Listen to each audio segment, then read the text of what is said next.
It's time once again for Dialogue Conspiracy with political research specialist Mae Brussell, who for 5 years has shared with us her extensive research into political assassinations and abuses of power in this country. Her program relates the news of the week to emerging evidence about the conspiracy which allegedly maintains by force its control over the legislative, executive, and judicial processes in America. And now, Mae Brussell. This is October the 18th, 1976, and this is Dialogue Conspiracy number 239. I have been receiving telephone calls at the house and requests in the mail at the home to talk about the elections that are coming up, and I promised I would talk about Jimmy Carter and Gerald Ford, and I have a lot of hesitancy on the subject. I have strong feelings about this election, but I kind of avoided this kind of comment because I'm always so distressed at the choices of candidates, and this has been going on for so long. Maybe I'm just not realistic enough as to what the electoral process is all about. I still have a certain amount of optimism or opinion of the kind of person I would like to see be president of the United States, and I think a lot of other people do too. I think 50% of the voters aren't going to vote at all, and the apathy shows that people do have strong feelings about the candidates, and they don't even want to bother in this next election. I'm going to talk about Gerald Ford. I'll talk about Jimmy Carter, and try to match them up even and not pick on one more than the other. Of course, my objection to Gerald Ford has to do with his being on the Warren Commission. There's no way that I could vote for him as President of the United States because he not only was appointed to the Warren Commission by Richard Nixon, but I've studied the killing of John Kennedy for almost 13 years now, and Gerald Ford was an active participant in the cover-up. And I don't see any difference between what he did and what Richard Nixon did at Watergate. As a matter of fact, I think it was worse because Nixon, at least up to this point, hasn't been charged with murders, and I think murders took place in that electoral incidents from 1968 to 72. But Gerald Ford actually deprived us of the electoral process because when that assassination was done and the cover-up was complete, it allowed then the shooting of Robert Kennedy or George Wallace or the killing of Mary Jo Kopechne. The theme of cover-up was followed in every election and will continue unless this pattern of killing our leaders isn't exposed. And Gerald Ford used his position in the House of Representatives to write a book called The Portrait of the Assassin. And it was not only a false book about Lee Harvey Oswald, it was a very misconstrued book with quotations of people who from the intelligence community that worked with the defense industry and NASA and the military intelligence. And he used the testimony of these witnesses that was perjury and outright lies and couldn't be matched to the real evidence or documentation that existed. So he wrote a book to keep the history, again, held down, and then the pattern of Lee Harvey Oswald could be put into the profile of Sirhan or Arthur Brim or James Earl Ray. And, of course, all these cases are going to be opened up. But Gerald Ford was part of the master cover-up, so that anything I say about Jimmy Carter today or my feelings about him, I don't want to misconstrue that I don't want him to be my selection for president, being as we have only those two choices. I'll say at the beginning and at the end that I think there's a lot of problems with Jimmy Carter, but there's no way that I could vote for Gerald Ford as a member of the Warren Commission. It seems funny that this gentleman is running for president of the United States. He was appointed by Nixon when the Congress just voted 280 to 65 to open up the investigation of the murder of John Kennedy. And that includes also the murder of Reverend Martin Luther King. But at the time that Congress is voting to open up this murder, nobody campaigning dares mention the fact that Gerald Ford had a part of covering it up that made it so horrendous. So, you see, the issues do not come to the people. Good, hard issues don't come out. And once in a while, Fritz Mondale talks about Watergate. Very seldom does Jimmy Carter. And they want your confidence. They talk about the apathy of the voter. And not one of them brings up the subject of Congress voting 280 to 65 at this late date to open the Kennedy assassination, that the opponent of Jimmy Carter was part of the original cover-up. I will in another week or two go at length into the committee that's formed back in Washington, D.C., but while I'm mentioning it, I think it's interesting to know that of the members of the House of Representatives who were against opening the investigation of John Kennedy, one was Samuel L. Devine of Ohio. He voted no to the resolution to open up the investigation of the murders. And as soon as this had passed in the House of Representatives, he was put on the 12-man panel to investigate the murders. He was against doing it, and he was put on. Another gentleman, Burt Talcott, didn't vote in the House of Representatives on this issue. He wasn't present on this controversial issue, and he was put as one of the 12 men. And Representative Yvonne Burke from California was among the 84 that didn't vote at all, like Burt Talcott, and she was put on the panel. So 2 people from that panel didn't show up at all to vote, and one voted against the resolution. And they're supposed to go into this case that Mr. Sprague has said will be handled like a homicide. He wants to stick with the facts of the murder and handle it like a homicide. Well, when you investigate a homicide, the panel are objective. They don't start with an opinion already formulated. And being as these people either vote against it, and Mr. Talcott has said that he's going to prove there was no conspiracy or put it to rest, something to that effect, it's interesting that they're on this committee. But from the 280 who voted to open up the murders, how many people in the Congress of those 280 say, number one, we want to find out who killed John Kennedy, and number two, we want Gerald Ford for president? It seems a little ridiculous to be voting Gerald Ford in as president at the same time that you're going to go over the material and the minutes of the Warren Commission meetings that Gerald Ford was at, where he obviously covered up and made a very concerted effort to keep the truth from the American people. Now, the other side of the coin is there's no reason to believe that Jimmy Carter or Fritz Mondale have ever publicly made any opinion on not only the attack of Gerald Ford, but on the Warren Commission or the Kennedy killings. I heard from somebody inside the Carter campaign that he would be in favor of continuing the investigation of the murders, but I've never heard him say it, and maybe you've heard it or read it somewhere. If you have, sent me the article, but I've never heard it. So when you talk about credibility or voters' apathy or loss of confidence in government or wasting taxpayers' money, I think that you have to go back to these murders and realize that a lot has happened to this country that could be solved if we hit into the electoral process and the continuous murders. And yet the people running for office don't even bring it up at all. Now, Andrew Young is the black member of Congress from Georgia who's worked very hard with Jimmy Carter in his campaign.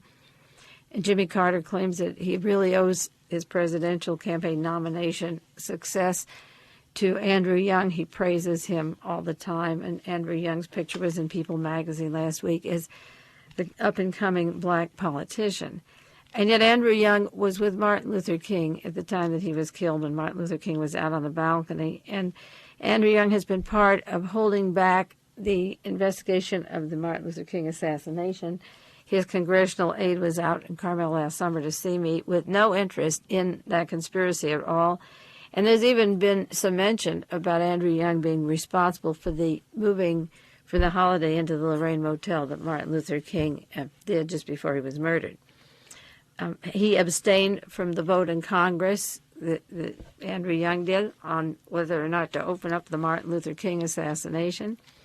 And the issue was very clear. Did the FBI, the CIA, or the Memphis police have a part in the actual planning of the murder of Martin Luther King or in the cover-up? And Martin Luther King was a great civil rights leader, Nobel Peace winner. I think he's head and shoulders above anything that Mr. Andrew Young ever did up till now in any respect that a presidential candidate says he owes his nomination to this man, which indicates to me that once more the name in Washington of the game is kill or cover up, promote, more kill, more cover up, more promote.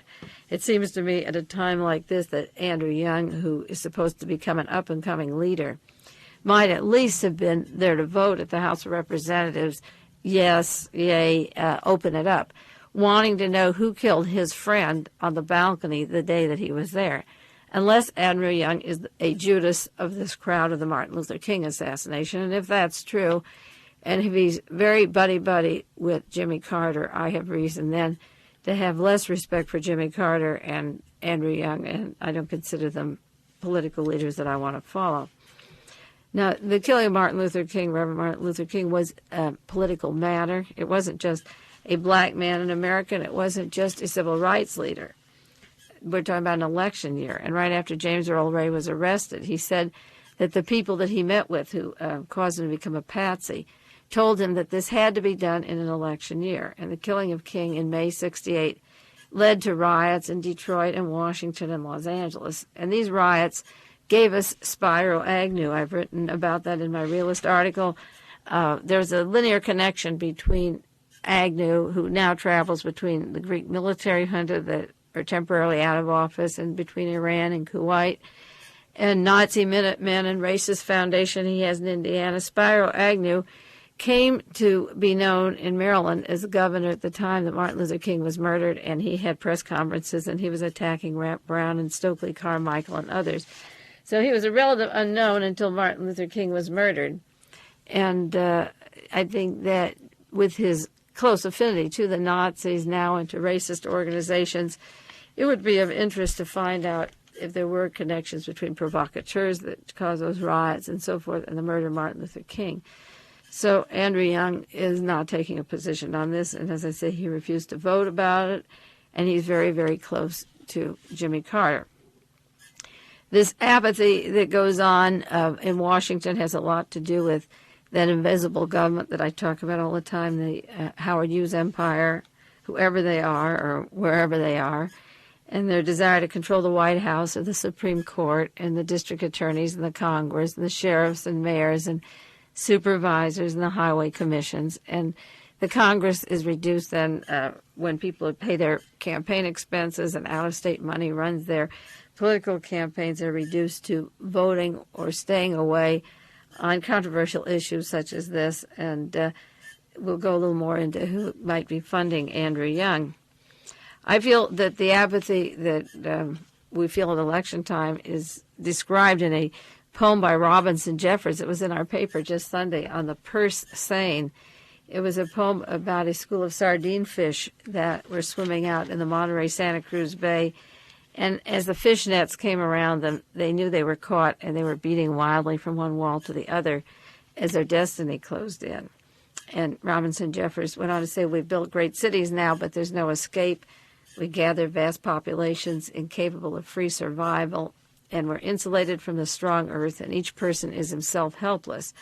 I think it's that feeling of helplessness and being gathered or caught in a net that he referred to as drawing narrower and closer that has kept people just indifferent about whether they vote or not. They feel that this net is closing in on them, and they don't even want to bother to register.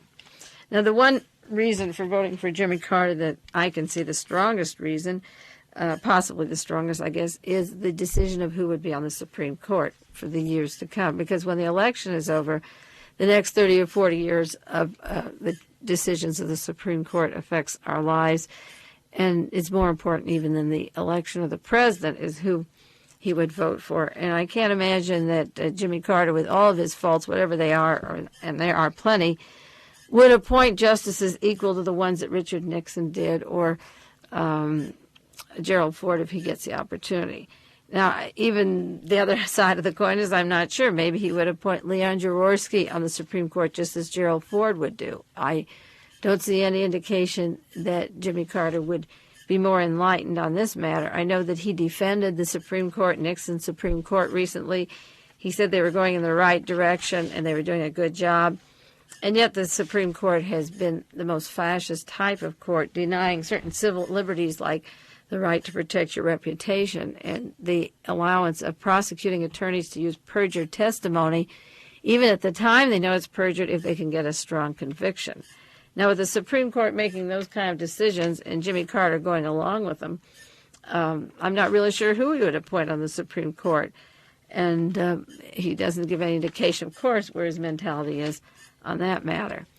The vice presidential choice, I think there's a big difference. I think whether Representative Dole is vice president or Mondale is vice president is important. Mondale consistently has voted for what I think are the best things in America. He's offered suggestions for housing and for health and ecology, and I feel that he's a fairly decent human being. The minus side for Mondale is his links to the Bilderberg Society and David Rockefeller and these secret organizations that meet, and the press can't get into these meetings, and nobody knows what's going on. They're run by Lockheed and the CIA and the wealthiest corporations in America.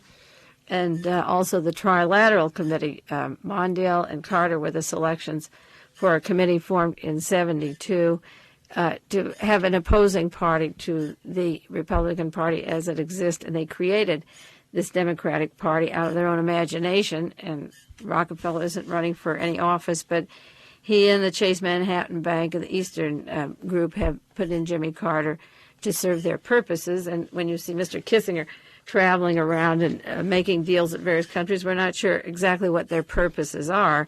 We've seen in the last years with Henry Kissinger and the White House in operation the military dictatorships that have been put into power. And I have an article this week was from the Salt Lake Tribune, a quotation from the New York News, and Jack Anderson had another one about the military coups that have come in power. Thailand last week and South Korea, the Philippines, Peru, Ecuador, Panama, El Salvador, Uruguay, Guatemala, Honduras, Nicaragua, the Dominican Republic. If this is the best that America has to offer to keep putting in these military dictatorships, then it's very dangerous to have the Trilateral Commission of the Bilderberg Society deciding what man will run the country next, and that's about what it's boiled down to. Now, Jimmy Carter is elected and killed. Mondale's a pretty decent guy, and I feel more secure with Gerald Ford choosing Robert Dole. I did some program on that after the conventions, the fact that not having Ronald Reagan as vice president or John Connally as vice president or Howard Baker was a little bit of hope, a little gleam of hope. I settled for not very much, but I think that gives Mr. Ford a better choice of life insurance. I don't say that those men mentioned would have a part of murdering them, but I think their powers so strong that if Gerald Ford had taken any one of those men for vice president, we would be sure that he would be murdered or step out of office. And this way, I think with Mr. Dolan, the chances are less that he will be murdered or have an accident or be assassinated. I remember Lyndon Johnson coming strong for a great society and domestic programs and pledges of civil rights improvement, the way that Fritz Mondale has stressed the domestic issues.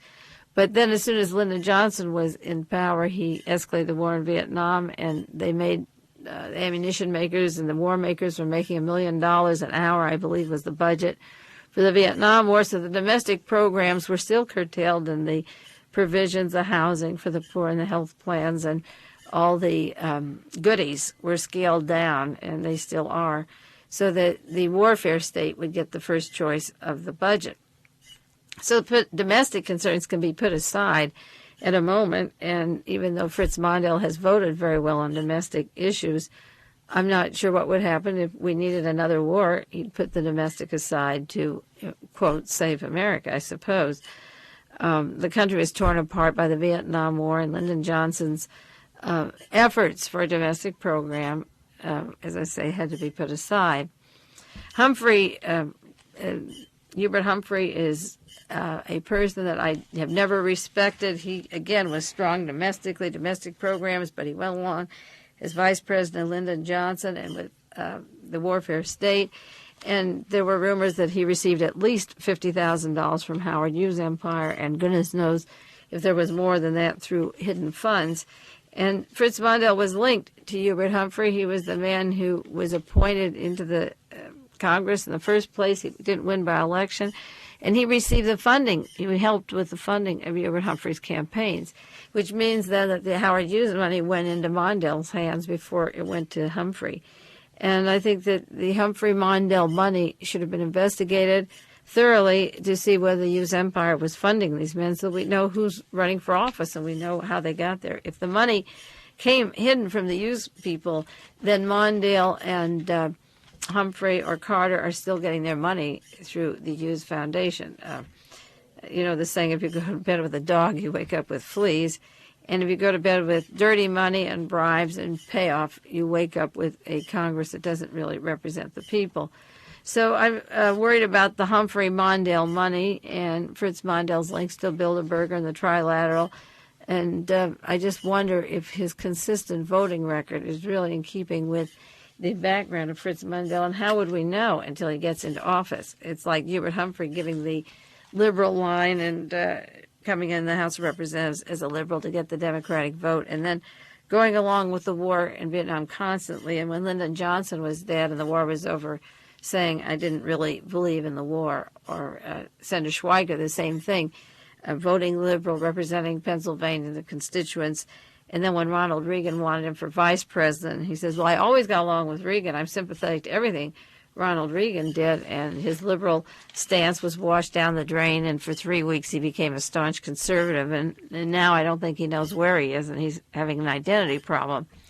And I think Hubert Humphrey's having the same problem, but Fritz Mondale is so closely linked to Hubert Humphrey that the used money would have to rub off on him, and because he does go to the countries with the trilateral work, like in Holland with Prince Bernhard, and Japan, Lockheed scandals in both countries being hushed up. How do we know who's behind Jimmy Carter and Fritz Mondale, and how do we know what they will do once they're in office?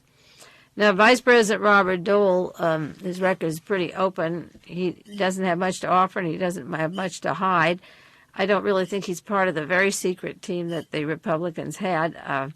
He doesn't have much in personality, and I don't think he's got programs that necessarily would help this country at all. But he's been around for a long time, and you can look at his voting record. You know what you're getting. He's not a great mystery, and for all purposes, I don't think he was part of those secret meetings overseas, or if he was, it hasn't been published or publicized that he attended these secret meetings. He doesn't have any glamour, and he doesn't have a program, but his life is pretty open, and I almost feel, it's a toss-up there. I know that the Howard Hughes money also goes into the Republican side, into Richard Nixon and Robert Dole, but the bulk of it in the last elections went to Robert Mueller Associates and into the committee to reelect the president. And they kept the espionage money, the secret espionage money, out of the Republican money, and Dole is in charge of the Republican money. And for that reason, he appears not to be as tainted as he could be if CREEP was under his headquarters or organization, which it was. Now, the mentality of the candidates, if I'm sounding vague or wishy-washy, I am really not enhanced any more than the 50% of the people that aren't going to vote. But getting back to the mentality of the candidates, Jimmy Carter is big conversation on the news media because of his Playboy campaign. He talks about lusting for women and shacking up and screwing, and this is kind of funny language for him to be having. A friend of mine called me, and she felt concerned that Carter's control of lust was based upon the good Lord, and when you talk directly to God, you have emotional problems and you're not stable. And I think that makes sense. Every time you see a woman and the good Lord has to tell you, cut it off or you'll get in trouble, I wonder if he had electrode implants. Jimmy Carter's closest friend is a psychiatrist by the name of Byrne, who's literally managed his campaign for the last 5 years. And I think of these transponders that I've talked about that are inserted surgically into the bodies of persons to control their sexual desires or emotions. And I wonder if Jimmy Carter will have a transponder put in him so that there won't be any blackmail in the White House. If he sees a pretty girl, the satellite can tell him to get it down and not carry on. Maybe his mind is affecting his lust, and it's not the God. Maybe it's a psychiatrist. But it's funny language, and the election is just a week or two off, and people are reading the Playboy article, and I think the language is unnecessary. And I don't know why the women's movement haven't objected. If he said that he was concerned about seeing the girls shacking up or screwing the girls, the women's movement would be frantic. When they use the word women and not girls, the language doesn't seem to make any difference, and nobody's making too much fuss about that. But then Gerald Ford's having a different problem. Gerald Ford's having a problem of knowing where he is, and that's equally bad as having the Lord talk to you about your sexual desires. And I think this is pretty serious. I was reading yesterday's paper, Gerald Ford went to Lincoln, Illinois this week, and he began to give a speech. He says, it's great to be in Pontiac, Michigan, which was 2 stops before, and he wasn't aware that he was in Illinois. Then later they made a stop, and he said, Betty and I celebrated our 28th anniversary last night up in Joliet, Indiana. And they actually had been in Illinois, and he was telling them that he was in Indiana, sharing that with them. Then he went to Iowa State University last week, and he gave a speech, and he said, it's great to be in Ohio. And it turned out that he was actually speaking at Ames, Iowa. And he gave another speech in Michigan. He said, we Michiganders have the Ohio State on our mind. And he actually wasn't in Michigan at the time he was talking. And then he gave another speech to an audience, and he said he spent the night in Lawton, Texas, and he actually been in Oklahoma. That may sound kind of funny, but what if they tell him there's a war going on in Nicaragua and he presses a button for South Korea? Is the guy really had? Does he know what he's doing? I mean, this is not normal. The falling down the steps, the bumping into trees, or getting hit by an elevator, or having a car almost run into him, and being hit with an American flag, and a list of about 20 casualties in the last year and a half aren't very funny, and I'm really suspicious about those. But I think this having a name problem is serious, and I don't know what it means. I remember the group of behavior modification group that came into the White House just before Richard Nixon's tapes were revealed by Alex and Butterfield, and they had a behavior modification team in the White House. I don't know what it means to not know where he is, but I think it's highly unusual, and I don't think it's funny at all. It was on a wire service story yesterday. Well, in terms of warfare state, I think that Jimmy Carter seems just as gung-ho as Gerald Ford, and I don't think we can afford to be that way at this time. I think of the tree incident in Korea just at the time of the conventions, Republican conventions of this last summer. Gerald Ford was consulted before that tree was cut down in Korea, South Korea. Airplanes were overhead and cameras were taking pictures, and Gerald Ford just won the nomination in this incident came down where 2 American soldiers were killed in the UN zone, in the neutral zone, and a tree was cut down. Well, Jimmy Carter was interviewed the next morning when he got off the airplane, and Gerald Ford had sent troops in. He spent about $2 million in 1 week with the B-52s and the bombers, and got very angry and responded like he did at the Mayaguez incident. Gerald Ford seems to need this macho, hard-on communist line. So as soon as he was appointed President of the United States, 41 people were killed at the time of the Mayaguez incidents, and this Rockefeller did that at the time of Attica. He called in the troops and became the darling of the more conservative Republicans after he ordered the guards and the prisoners killed at Attica. But Jimmy Carter got off the airplane right after the tree incidents, and the news people asked him what he thought of that incident, and he was very much in accord with Gerald Ford. He said, I agree with what he did, or his stance, or strong stance. Now, what would my feelings be about this in terms of a candidate that I would want for president? I would have preferred that Jimmy Carter, at the time of the interview, said, I will wait on the opinion until all the facts are in. He hadn't been briefed on it yet. He could have said, I remember the loss of lives at the time of the Mayaguez, and we acted too fast. The men probably would have been allowed to live.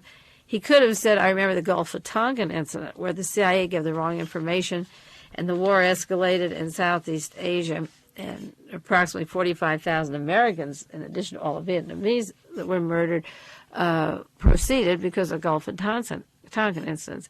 I would like Jimmy Carter to say, if I were president, I would avoid a conflict beforehand, because you can always go into it later, and I would allow the UN to evaluate it. They had soldiers there, and I'll study the tree chopping incident and see what we can do about it. The whole thing dropped very quickly, and it was much ado about nothing. And I think the North Koreans were able to prove that there was positive provocation, that they warned a week before that something was going to happen, and that they were teased, and that was timed with Gerald Ford's nomination. But Carter didn't have to go along with it, and I think his Annapolis background is similar to Gerald Ford's military Navy background, and they're gung-ho, both of them, and there wasn't a bit of difference in their response. Now, on the television, the first debate, the night of the first debate, Gerald Ford was asked about the investigations of the FBI and the CIA, and he was allowed to give a full answer of his opinion about what happened in terms of investigating these agencies and what he would do in the future, or were they under control. And when Jimmy Carter started to answer the question about the FBI and CIA, the power was cut off. I think, remember, it was 27 minutes, something like that, 17 or 27 minutes. And when they went back on the air, they went to another question and summary and summarized the issues.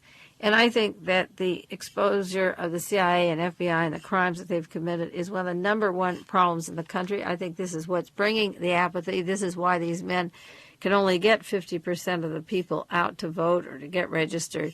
And I think when the air time went back, that Jimmy Carter should have demanded equal time to Gerald Ford to say what he had to say about the FBI and CIA. If each of them had a 3-minute summary, that would be a 6-minute time before it was over, he should have asked for his time to answer that question that was cut off the air, and maybe each of them take a 2-minute summary or a minute and a half. I got a transcript of that question and answer section. In fact, it was printed in full in the Washington Post and the New York Times, and Jimmy Carter never did fully answer the question, and Gerald Ford had a chance to.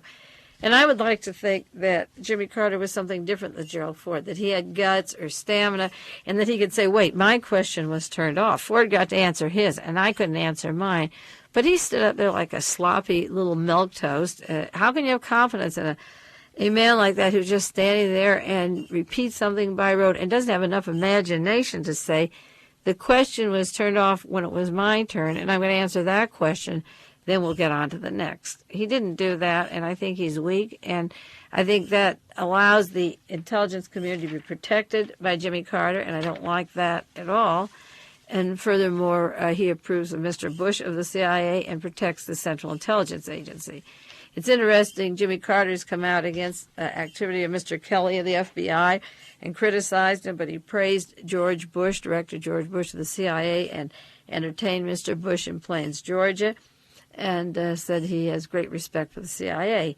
And yet, in the book Who's Who in the CIA, you see the description of Eugene McCarthy, and McCarthy's linked to CIA foundations, and McCarthy's pulling the rug out from Jimmy Carter, and Carter doesn't even have the guts to say, wait a minute, my campaign's being ruined by the CIA. Why would he praise Bush when the vote may be lost in this next election because Eugene McCarthy is doing his best to take votes away from Carter? It shows that Carter isn't any more a clear thinker than Gerald Ford not remembering where he is. If a man doesn't know who his enemies are and he praises the agency that sends in the goon squad to sabotage your election, what kind of decisions is he going to make in the future? How does he know who his friend is or his enemy is?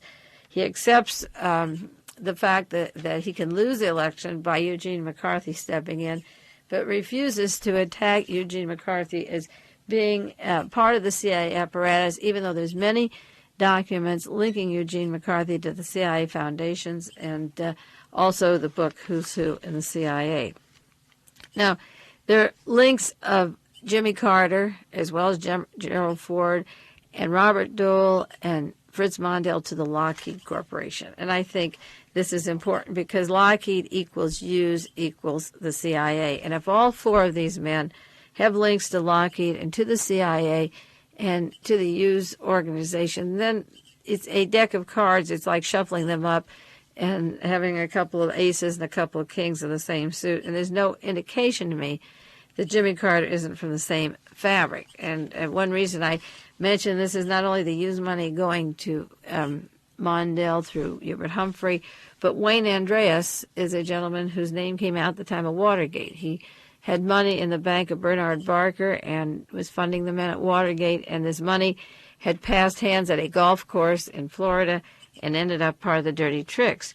Well, Wayne Andreas has been a big source of funds to Andrew Young from Georgia, the same congressman I was talking about earlier. And Andrew Young disperses it to members of Congress and also to Jimmy Carter. Now, they claim that this money from Wayne Andreas isn't dirty or isn't tainted because even though it ended up at the time of the Watergate burglaries, it wasn't used for what he intended, that he didn't know that it was going to be used. But I take issue with that because I don't think people hand out money on a golf course or in checks in the hands of people known to be working for the intelligence community and not take some responsibility, particularly since he wasn't investigated and it was all hushed up and he wasn't cleared. Also, there's reports that Jimmy Carter took trips to Latin America and to promote the Lockheed plane, the C-140. And the Lockheed organization has statements in the newspaper that Lockheed is the biggest industry in Georgia. Well, Jimmy Carter was the governor of Georgia, and Lockheed is the biggest industry in Georgia. Then I can't split hairs about the Howard Hughes organization, Lockheed, and the CIA, because I feel they are one and have been one since the earliest days, long before the U-2 flights, but constantly they've been hand in glove. And this is why Lockheed can't go bankrupt, and Congress supports them and bails them out, because they are a branch of the intelligence community and have to keep their agents functioning so that the CIA itself doesn't get caught. If Lockheed is the biggest industry in Georgia and it's involved in government scandals and payoffs into the millions in Japan and Holland, and if Carter and Mundell are selected by the Trilateral Commission to be President and Vice President of the United States, with the other two countries being Japan and Prince Bernhard's Holland, you have a bad situation. It's hard to separate who they really represent, and particularly with Carter's military background. Carter was a graduate of Annapolis in Navy intelligence, atomic warfare. He left there to do peanut farming for a while, and then took Amy in front of the White House, his little daughter, and said that someday he'd be president of the United States. Ford went to modeling school, the same modeling school that Candy Jones went to when she became an agent for the CIA, so we don't know what went on at this modeling school. He went to Yale University. He was in the military, Navy. He's represented the CIA in Congress and on the Warren Commission. So for all purposes, you have two presidents that have strong links to Navy intelligence. There's an interesting article in the Washington Post, August 31st, 1976, that I'll briefly mention, and I give you the date because you may want to look it up. It's called That Now Famous Class of 1947. This was the graduating class of Annapolis in 1947. That was the year that the CIA was formed, including Reinhard Gehlen from Nazi intelligence. Out of this class in 1947, Jimmy Carter was 59th of a group of 494 graduates. From there came 32 admirals and 2 generals, a vice admiral, a general in the Marine Corps. One of the graduates became an admiral in Peru, and one is the chief of Navy operations in Venezuela. Carter and nearly half of his class left before serving 10 years. One of his classmates is vice president of Martin Marietta Corporation, a $2 billion corporation. Another one is vice president of Westinghouse. One of his classmates is vice president for financial affairs at the University of Pennsylvania. I just spent the weekend adding up the millions of dollars the University of Pennsylvania received from the CIA and the Pentagon from Fort Detrick, Maryland, to do mine testing, electrode implants, and using LSD and various drugs and combinations of chemicals. And the large grant of that, the bulk of it went to the University of Pennsylvania. So you take the hunk of where the money went for these perilous experimentations in the universities, and you have to ask yourself, if it was under the auspices of the military and the CIA, how much did this financial affairs advisor for the University of Pennsylvania know? He's vice president there now, and what are his relationships to Jimmy Carter? Another classmate was Richard Goering, who's vice president for aerospace and defense at Sperry Rand. And among his classmates, there's 250 businessmen, 32 college teachers, 16 secondary educators, and 60 members of his class are dead. And then I've mentioned before in KLRB, 50 of them are ghosts. They completely disappeared. They can't be traced by the alumni. So out of this huge batch of people that the taxpayers spent to educate, to put through Annapolis, to serve in the Navy, Jimmy Carter has a whole bunch of interesting classmates. And I wonder how many contacts he has kept up with these people, say, at Westinghouse, the University of Pennsylvania, at Sperry Rand, and Peruvian admiral in Venezuela. What contacts does Jimmy Carter have? How deep does the root go from Navy intelligence to the White House? And what kind of tentacles do we have that continue where the last presidency leaves off, just in case Jimmy Carter wins? Because, as I say, you can run off a list of 77 military dictatorships now. And how did they happen? Who are the classmates, such as Mr. Somoza, Nicaragua, was a graduate of West Point. and runs and owns the entire country. His son controls it now. The only airline and all the minerals and the labor and the banks run by the Somoza family, which is identical again to the Hughes Lockheed Corporation, who've had the controlling interest over there in Nicaragua. So what are the tentacles of Jimmy Carter to Annapolis? And I wonder, because I look at his classmates and I look at what is referred to as a warfare state, and I say, is it any better to have Gerald Ford, who graduated from Yale, or Jimmy Carter, who graduated from Annapolis? We do have an interesting election here in California of senators. I'll go back to the presidential matter in a minute, but I do want to mention briefly that Mr. Sam Hayakawa is running as the Republican here, and of course, if he wins, that affects all the other 49 states. And running against him is Mr. Tunney, who's been in the Senate for quite a while, for the last few years. Charles McCabe wrote in the San Francisco Chronicle this week that the election between these two men is a disaster. He said Sam Hayakawa was a Japanese citizen who couldn't become a citizen until 1953 with absolutely no discernible qualities for the job, who may end up a U.S. senator. And John Tunney is a man who'd probably be selling insurance in a Connecticut suburb if he didn't have a father who knocked out Jack Dempsey twice in a box fight a half a century ago. He claims Tunney's been overemployed for a long, long time, and that this aging, courteous Mr. Hayakawa has no qualifications for the job. Also, Mr. Hayakawa, who's running for the Senate, came out just recently and said that the internment of Japanese in California in the internment camps during World War II was a good thing. Hayakawa was safe. He was living in Canada at the time, but he said it was good for the Japanese because it broke up their old family patterns.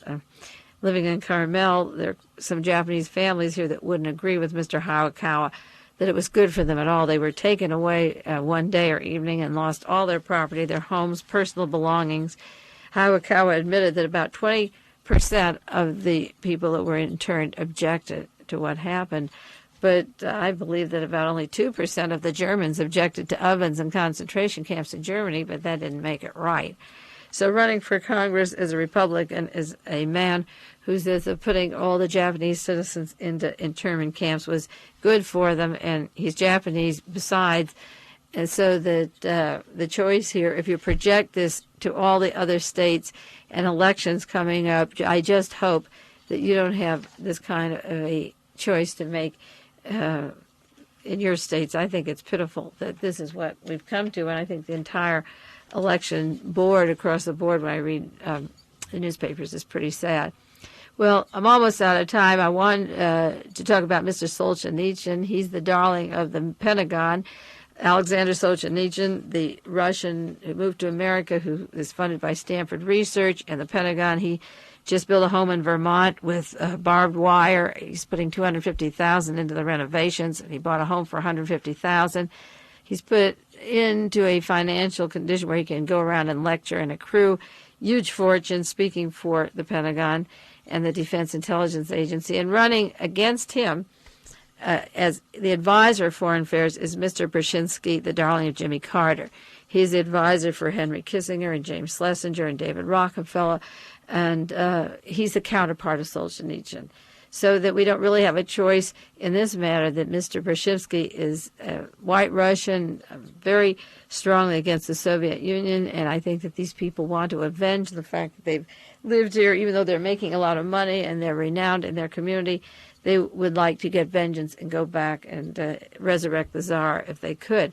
So that the foreign policy coming from an expatriate like Brzezinski on the Jimmy Carter campaign, to me, is as dangerous as putting Frank Sturgis as vice president with his anti-Castro Cuban feelings about Cuba. I think that these people have been selected, the documents show it, by the Rockefellers, the Bilderbergers, and put into office. Well, this is a dismal picture. That's a little bit about how I feel about the campaigns. I don't like it, but I told you last week we'd talk about it, and you can mull over it and read what you want on it. I will vote, but I don't like the candidates, and that's all I can say about it. This is Mae Brussell in Carmel, California, Dialogue Conspiracy. I'll be with you next Monday, and until then, take care and study your candidates and see which one you like. This has been Dialogue Conspiracy with political research specialist Mae Brussell, who for many years has been researching the facts behind political assassinations and conspiracies in this country. Dialogue Conspiracy originates with KLRB-FM in Carmel, California.